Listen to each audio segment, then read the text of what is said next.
Hello and welcome to lecture number 2 on the module of memory. We already covered CPU memory management, and what we want to cover now is the next one, which is about process memory. So during this lecture, we will investigate more around what is process memory, how is it divided, details about the inside, and how does Linux generally manage around process memory. Okay, so let's get started with that. Now, we are discussing 64-bit systems, and in the last lecture we discussed about how 48-bit addressing is generally used now. Because 48 bits is covering a large amount of address space, 256 terabytes, which is more than enough what you need for most of the systems now. What do you do with 256 terabytes? When we had 32-bit addressing, the total addressing space would be 4 gigabyte, and the kernel would keep the top 1 gigabyte and leave the bottom 3 gigabyte for user space addressing. But with 48-bit addressing, because there is a lot of memory, the division is done differently, where kernel keeps the top 128 terabytes of addressing space, and the user space keeps the bottom 128 terabyte of addressing space. Now, when we say user space, we also discuss the role of page tables. So every process will be able to use 128 terabyte of linear memory addressing space.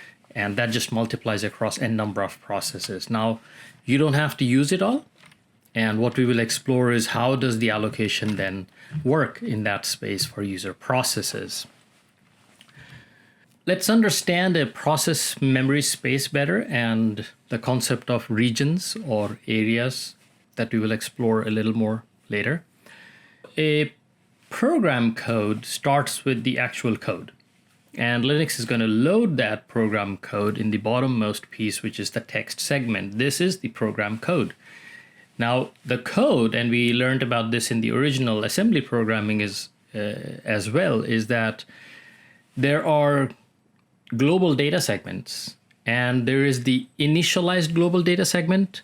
These are all global variables that have initialized values. And there is the uninitialized global data segment, which is all variables that are global but are not initialized yet, and they will be initialized during the execution of the program. So they are set up with all zeros initially. So those have to be set up beyond the text segment as well. So that's what the bottom 3 will be, layering. And then when a program starts running dynamically, it will be allocating more heap to itself. So heap is the structure where additional dynamic memory allocations are available for programs. So that's where the heap segment comes after that. And this is how Linux is going to allocate memory address spacing one after the other as it goes up.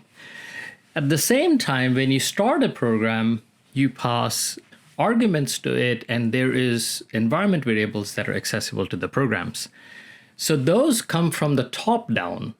So from the top down, coming means everything is an address. Where do you access what? Those addresses will be allocated from the top space, coming from the top of the 128 terabyte, just a little below, as the kernel will keep some address space on the top and at the bottom for itself to manage.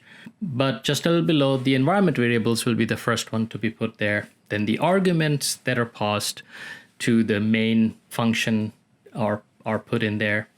And then the stack starts.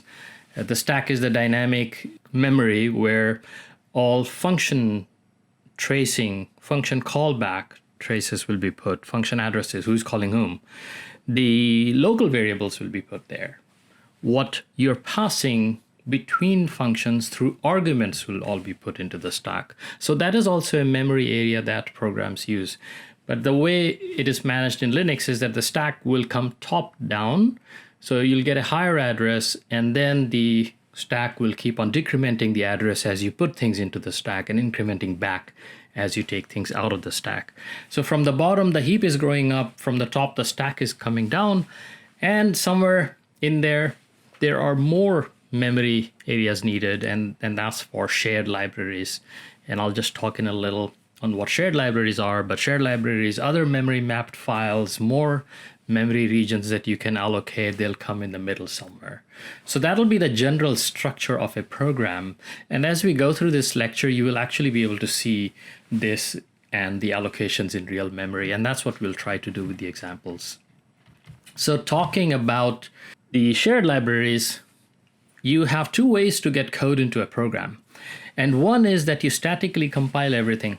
When you do that, you form an executable, and that has all the code right in there. The other way is that you actually dynamically link during runtime. And some libraries are dynamically linked during runtime. Predominantly, when you try to run your program, there's a C standard library.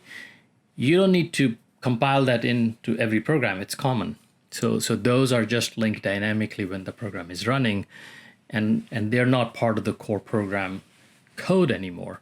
These are shared libraries, and you can also create shared libraries of your own, and they will not be part of the code. They'll be mapped into the program space dynamically.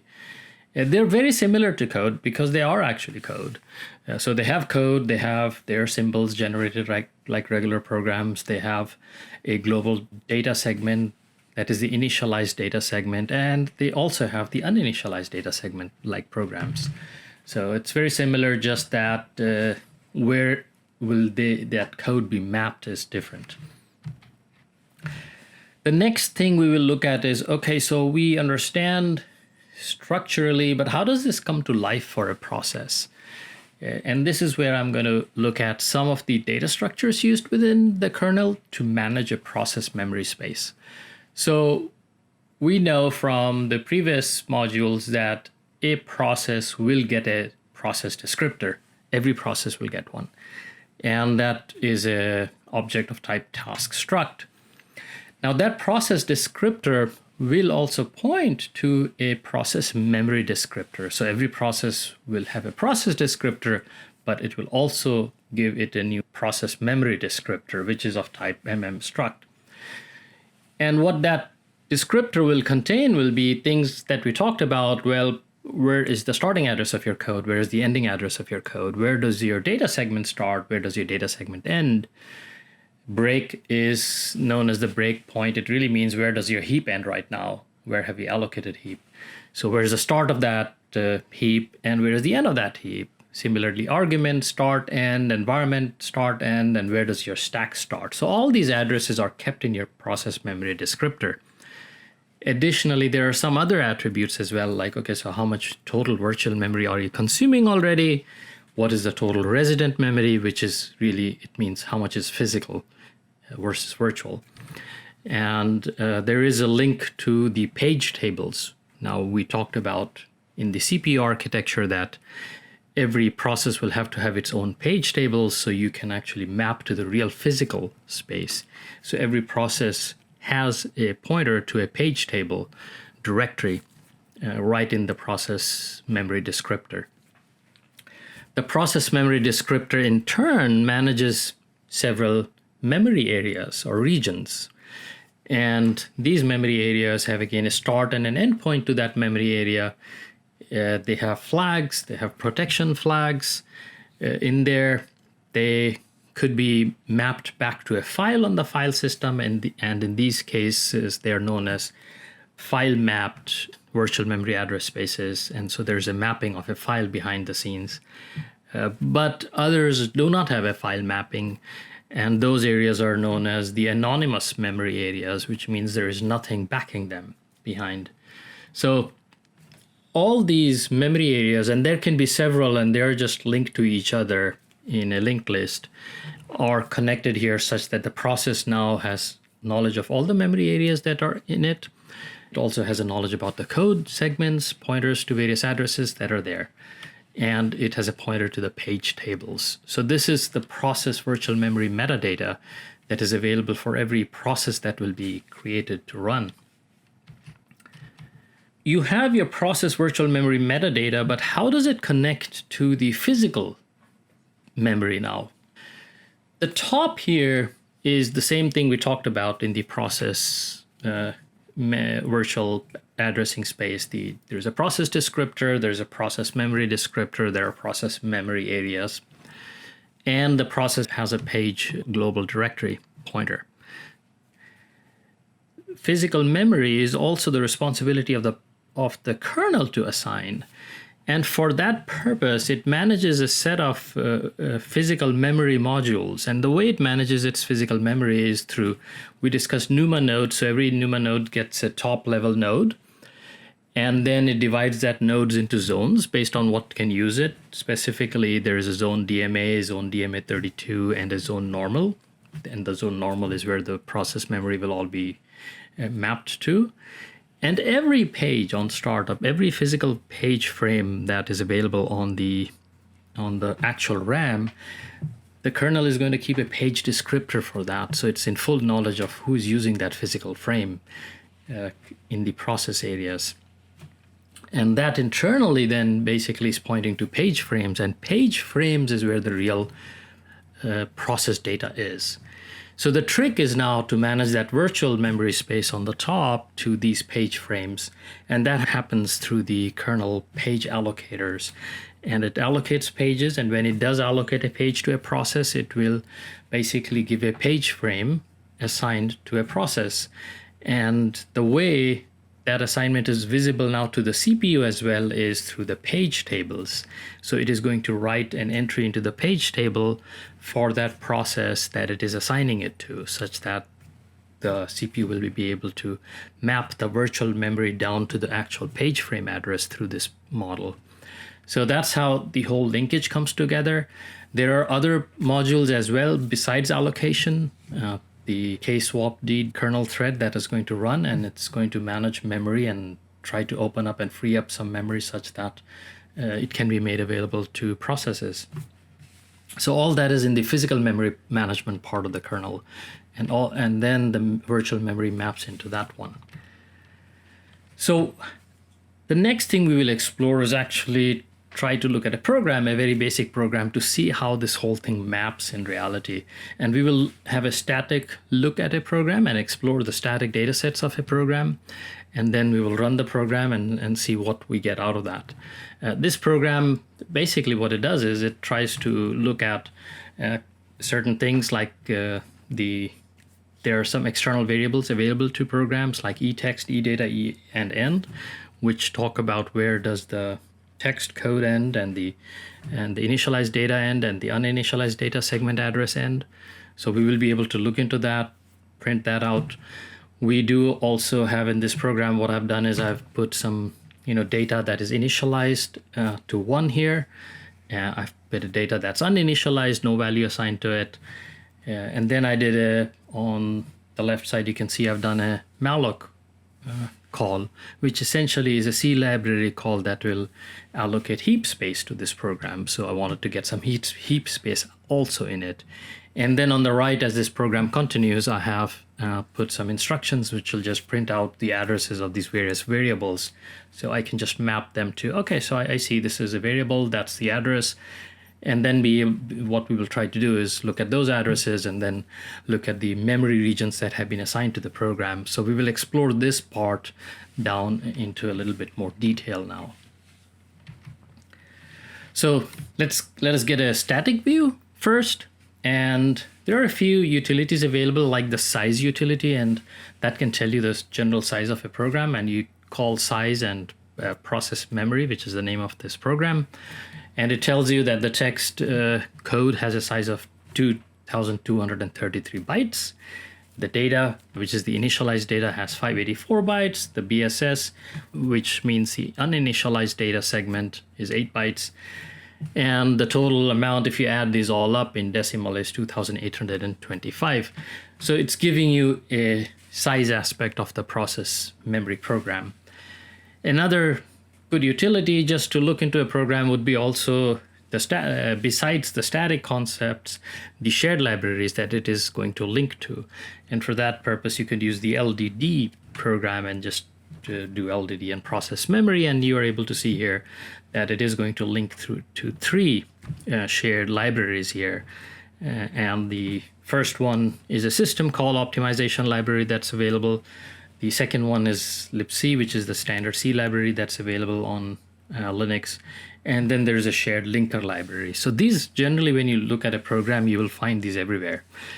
All programs use these. This is the minimum set. And then based on the program that you're running, they may actually be using more shared libraries. So now that we have looked at this one, here's another interesting static view of your program that you can get, and that's by looking at the symbols. Now, symbols are addresses of code, the variables and functions inside the code. And every piece of code maps these symbols. Symbols are mapping to the actual addresses in the program code. They are useful when you're debugging and mapping back when you're debugging from the symbol name to the actual address. So every code has symbols, and you could use the nm utility to look into the program binary that you have and just display the symbols that are there. On the right side, I ran that with a few options. And what you could see here is, one, there's a legend here. When you start, you see a bunch of U's, and U means it's unknown. Unknown simply because when you look at the symbol names, they are all malloc at glibc, printf at glibc. These are all standard functions that are available in the shared library, and therefore they do not have an address assigned here. And that's why it's not showing one, it's showing it as unassigned or unknown. Then you go down and you look at the program stack, and you see init, start, you see the main function, and that has an address here. Then you go down and you can see the eText, which is the end of the text, and that's managed as a symbol. There is the data initialized, which is a variable we actually gave in our code, C program. And there is a data uninitialized as well that we actually gave a variable and called it data uninitialized. And in fact, it's there in the symbols here. So that's another interesting thing that you could do to look into your program, is look at the symbols and the addresses of the symbol mapping that's available through nm. So let's take it for a spin now, and we're just going to run the process memory program. And it outputs a bunch of things like, okay, so eText, eData, and our external symbols available to us, and we print those, and they just tell you these end of the code and initialized data and uninitialized data is where, and these are the addresses that are specifically there. And then I just dump the addresses of a few variables like a code, and I put the main address of the main variable there. And that it prints that pointer out, and then the initialized variable, uninitialized, a variable in the heap that I created, and I put that address there. And you can see all this coming in a different part of the memory stack.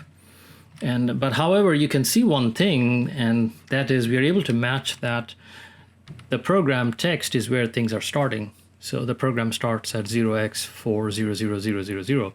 And then it is increasing down from the program text to the initialized data to the uninitialized data, and you can see the addresses increasing.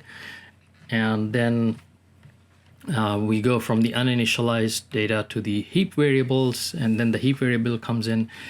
And the argument and the stack variables, you see suddenly they have these higher addresses, and that's because the kernel allocates them memory segments that are on the top of the address space, and that's why they're starting with 0x7ffd numbers, and it maps to the original slide that I showed on how the whole data is allocated. Stack comes top down, heap is going bottoms up. We can now also look at the kernel proc tables, and the proc tables we discussed in the previous module as well are a great way to look at some internals of the kernel that it exposes to you, so you can see what's going on.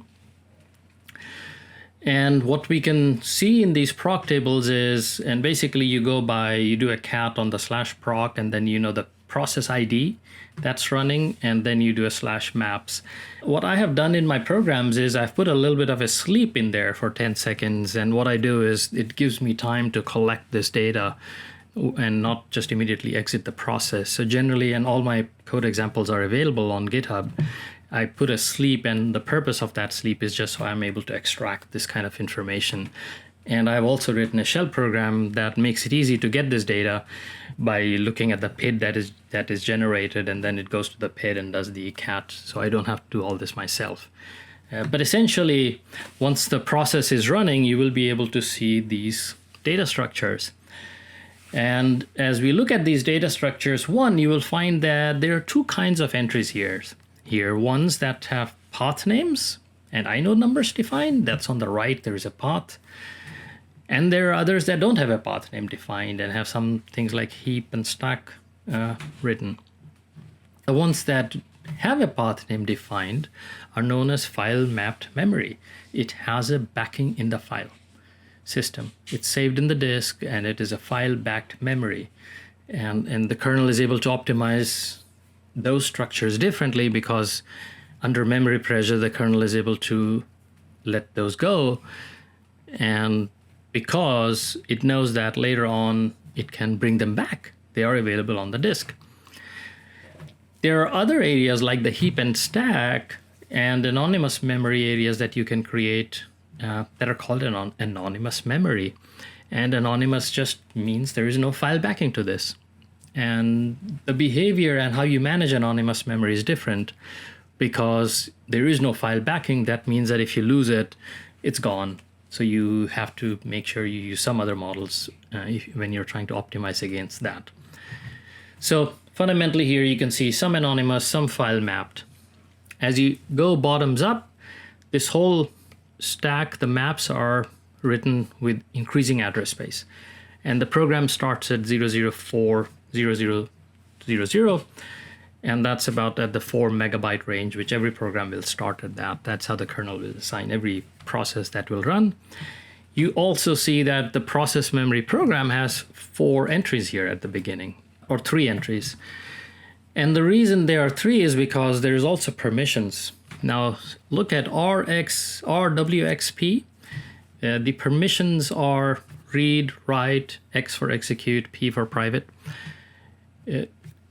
These are all memory areas. So in the data structure, remember we looked at and we saw that process memory descriptor will have several memory areas. Each one of these lines that is appearing in the maps is actually a memory area. And every memory area, even if it's on the same file backing, if the permissions are different, the kernel is actually going to give you a different memory area for it. So it can manage access differently. The first one is an X, which tells you that that's where the code is because it can execute, it has execute permissions there. The next one is just a read. And that is where the constants will go because it doesn't want you to be able to write to that. And symbols are constants and they will be just put into that area. The next one is the read-write area. That is where the initialized data and the uninitialized data segments will go because the program is actually able to read that data as well as update that data. So it goes into the read-write permissions.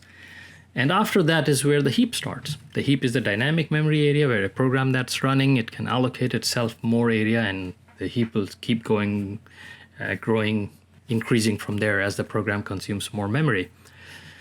There are also shared libraries, as you can see. The libc is a shared library here, and there's other things that we talked about at the bottom, which are more of the shared libraries and system calls to be made.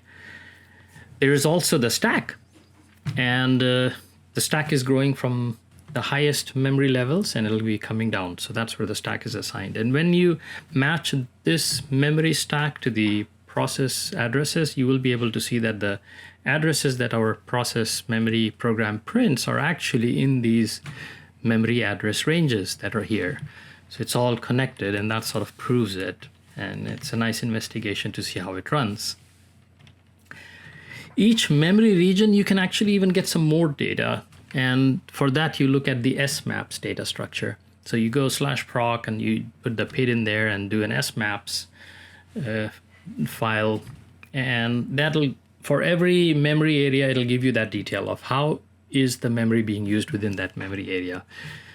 So in this case, you can see that the first one for that memory area, you're getting pretty much the first line is the same, you know, the memory address range, the permissions, all of that. But then you go down here and you're able to see that it has a size of 4 KB, the RSS is 4 KB. The size is the virtual memory size and RSS is the physical memory allocated to it. And in this case, it just means that the size is 1 page and it has been allocated fully in physical memory as well, 1 page.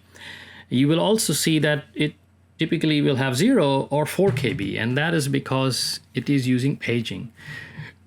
And page frames will give you 4 KB at a minimum, even if all you needed was 4 bytes. So you will get 4 kilobytes because the virtual address mapping is not done at any level under that 4 kilobyte page size.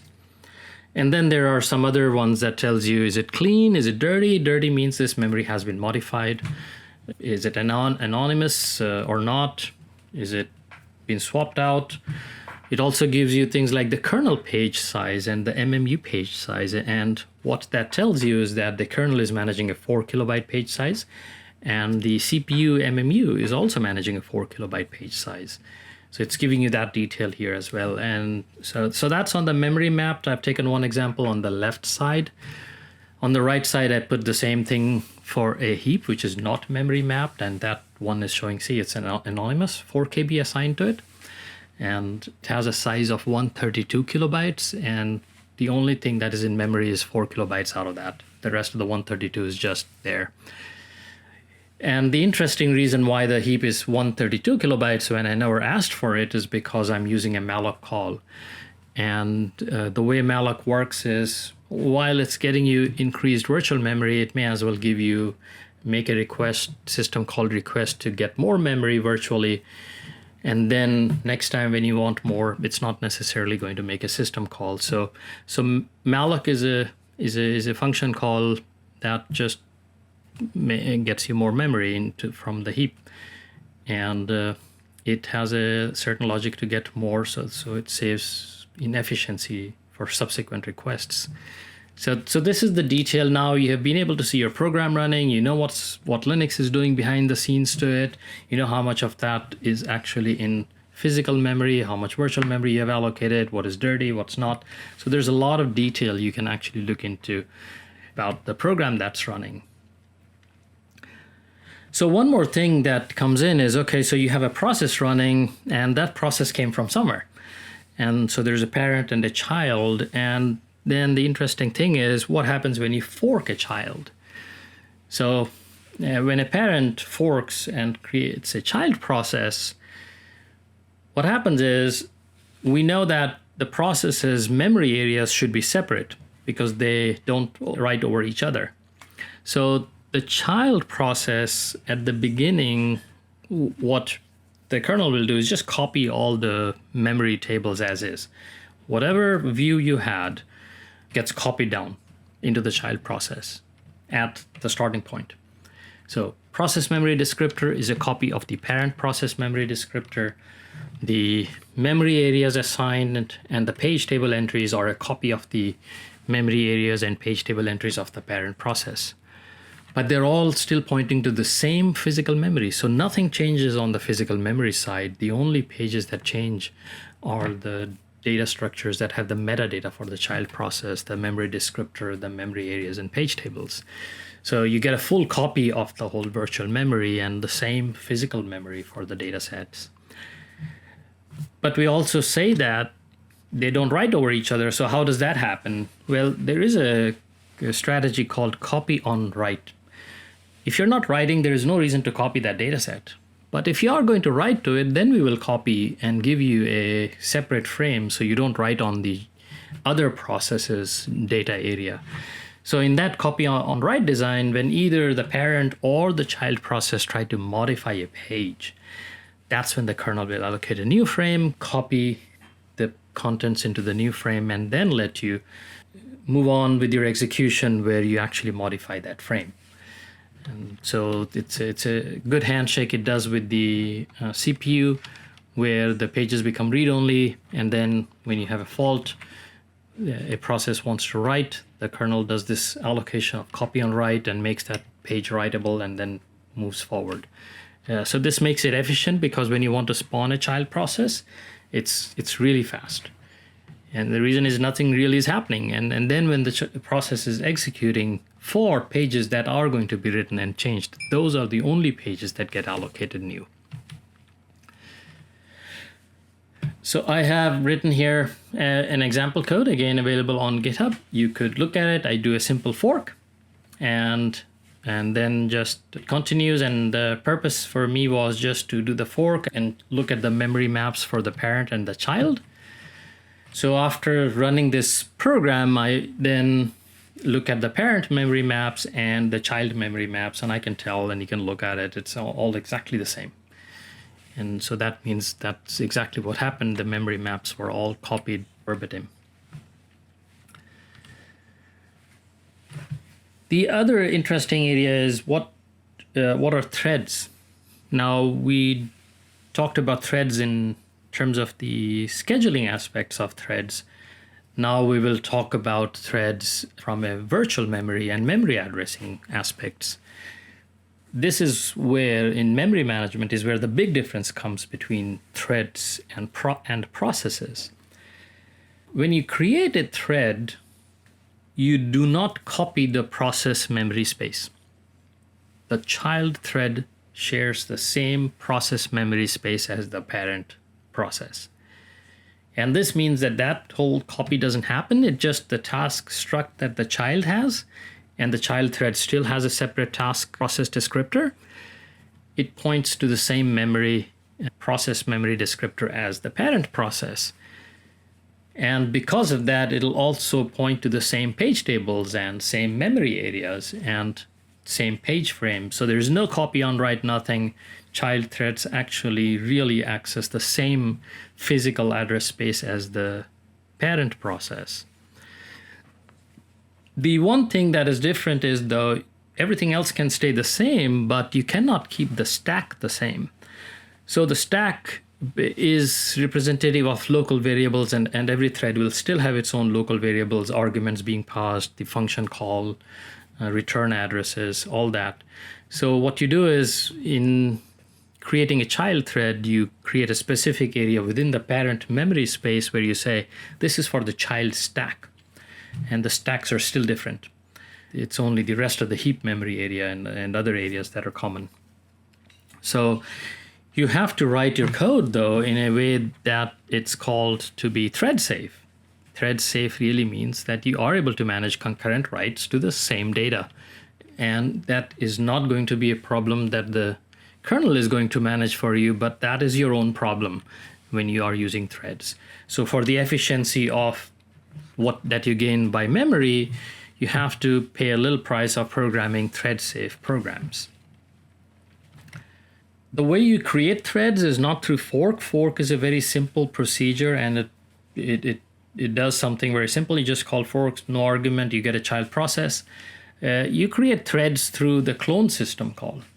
The clone system call gives you basically a lot more capabilities in addition to what fork does. And it allows you to tune how you want the child process to be created. One of those tunings that you can do is say that I want my child process to share the memory space with the parent process. There are other things you can share. Like you could say, I want to share the files, I want to share the file system, the signal handlers. But as far as virtual memory is concerned, we will actually use clone VM.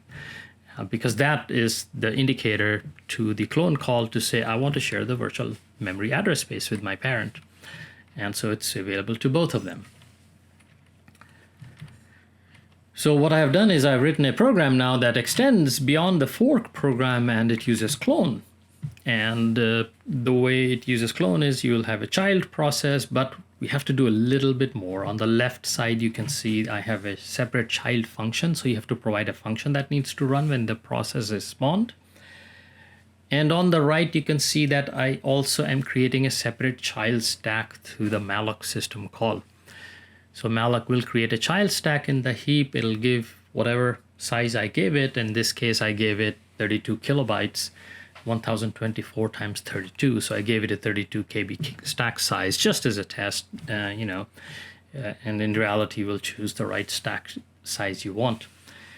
And then I just print a bunch of parameters just to see what's going on. And specifically, one thing I try to do there is I have a global parameter called global1, and if they are factually sharing the address space, when I change global1 in either the parent or the child, the other process should also get the change. And that's what I try to do. I change global1 to 1 in the parent, and then I'm going to see, did the child also see its value change? And I do that after the cloning part. So here is the clone process output. And I can see that the parent process had global 1 set to 1. I also see that the child process had global 1 set to 1. And that's pretty cool. I can also see here that the virtual memory maps are there, and I also print the address of the stack for the child. And I can see that the stack for the child is actually is not in the high range that we typically expect. It's actually a 0x24F1FEC, which is in the heap range because we actually assigned the child stack using malloc. And the stack of the main parent process is still the original high stack. And so same global 1 updated, child stack address is different, child stack is in the heap address stack. So that's what we found through this one. Now, along with this, we are done with the lecture today, and we were able to get a lot of insights about how the single processes, process area, process memory space is divided up between the code, the initialized data segment, stack, all the others, how you're able to look at a process and look at all the memory regions that Linux kernel assigns to it, and how the page table model then connects it with the actual frame allocation for a process. And all in all, then going through some examples of how you can actually fork and create separate memory areas for each of the processes, or you can actually have options where you can have child processes become threads and share your memory address space. So that is at the core of process memory that we were going to discuss. In the next lecture, we will talk about how you can actually do new memory allocation. We did some today through malloc, but we will go beyond the basics that we did today. Okay, thank you.